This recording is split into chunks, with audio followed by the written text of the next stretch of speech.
Hey everybody, welcome to another video. I'm Mike and you're watching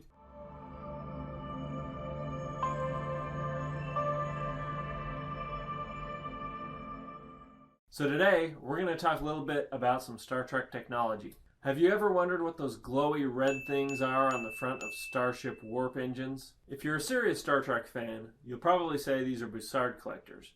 And for the most part that's right. But it's a little bit more complicated than that. However, before I explain, let's look at what Bussard Collectors are. So in Star Trek, Bussard Collectors are primarily used to collect interstellar hydrogen to fuel the ship. It's kind of like having a giant vacuum cleaner so you can suck in fuel from the universe, and almost like having an unending fuel supply. But we've also seen Bussard Collectors used to expel hydrogen to scare off mentally inferior enemies, like in The Next Generation's The Samaritan Snare. They've also been used to gather other elements, like beryllium in the Star Trek Voyager episode Real Life, or Metreon gas in Star Trek Insurrection. I want to use the ram scoop to collect as much of it as we can.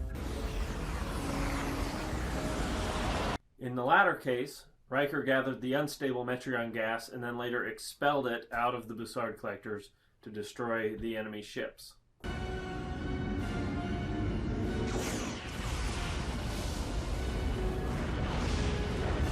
But I'd like to point out several pieces of on-screen evidence that indicate that not all of the red glowy things on the front of nacelles are Bussard Collectors. First of all, if we look at Earth's first faster-than-light ship, the Phoenix, what does it have on the front of its nacelles? Well, it has Bussard-like glowy red bits.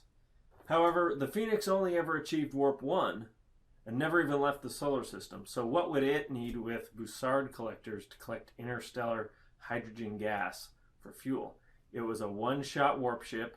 It didn't need extensive amounts of fuel for a continuous interstellar voyage. Also, the Phoenix was launched in 2063. So if they had Bussard Collector technology in 2063, why would it remain largely unchanged for almost 300 years? Not to mention, why would humanity have this technology in the first place if they hadn't gone out of the solar system very far and needed to use interstellar hydrogen as fuel? So logically, the glowy domes on the front of the Phoenix's warp nacelles probably aren't Bussard Collectors.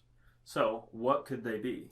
Well, if we fast forward 200 years to the original Enterprise, we see that it also has glowing domes on the front of its nacelles. And these domes have some interesting differences with Next Generation era Bussard Collectors. First of all, they aren't red. They are an orangey color with multicolored lights inside. Second, they have a spinning effect, whereas Next Generation era Bussard Collectors don't have a spinning effect. And third, they're hemispherical in shape, whereas the Next Generation Bussard Collectors come in a variety of shapes and are rarely, if ever, hemispherical. However, the shape and color alone isn't enough evidence to say that the nacelle domes are not Bussard Collectors.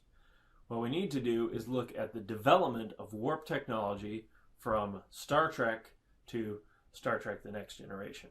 To do this, we need to look at the original Enterprise's warp system and see how it worked.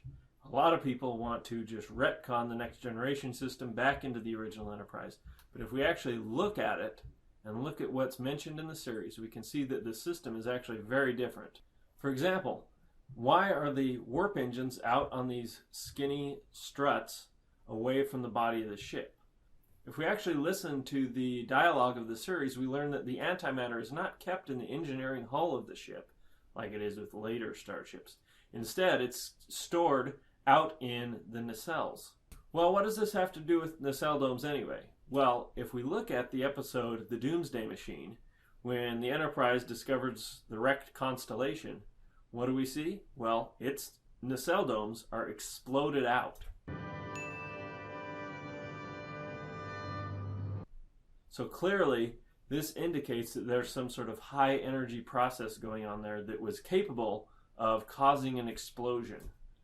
Whereas an interstellar vacuum cleaner like a Bussard probably wouldn't be able to explode. So what could this high energy process be? Well, another clue for that comes from the episode Cat's Paw, where Bussard, who's in temporary command of the Enterprise, is trying to get all of ship's power to make a dent in the force field around the planet. Keep it up, Mr. Chekhov. Channel the entire output of reactors 1, 2, and 3 into the relay stations. Here we learn that the Enterprise has 3 reactors. Now, you might be thinking maybe these are impulse reactors, but earlier Bussard had already ordered for the impulse power to be used. So these 3 reactors are probably the matter-antimatter reactors of the Enterprise, which means that instead of 1 reactor like the Next Generation ships, the Enterprise actually had 3 matter-antimatter reactors. So, what's a high-energy process that could blow out a nacelle dome? Well, a matter-antimatter reaction. What this means is that the domes on the Enterprise, and probably the Phoenix as well, are not Bussard Collectors, but are actually matter-antimatter reactors. In the case of the Enterprise, you have 1 reactor in each nacelle and a 3rd one in the engineering hull. But wait, there's more. If we look at the refit version of the Enterprise, something's missing from the end of its warp engines. And also, something mysteriously appears inside the engineering hull of the ship. Yes, that's right. Inside, we get a blue, swirly energy shaft of some type, and we're missing the nacelle domes on the end of the warp nacelles. That's why it seems to me, anyway, that whatever was out in the nacelles of the original Enterprise got moved into the interior of the ship with the refit Enterprise, and that the 3-reactor system was replaced by a single reactor, and we can actually see a blue hemispherical dome on top of the impulse area. Could it be that this blue dome is replacing the 3 reactors of the original Enterprise, and now that is the matter-antimatter reactor, and the warp plasma from that reactor is descending down the shaft and then branching out into the different systems?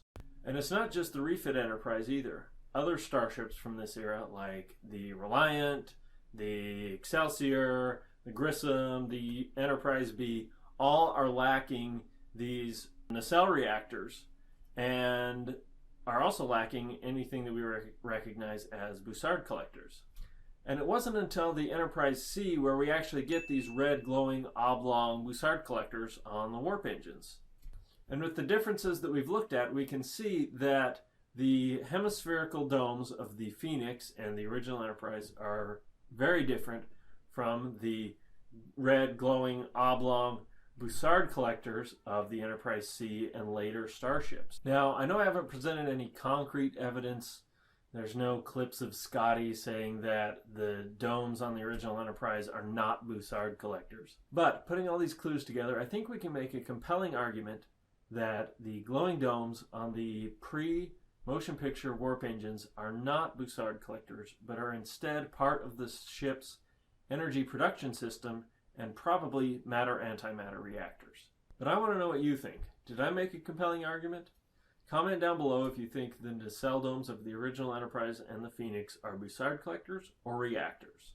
If you like this video, make sure to give it a like and a share.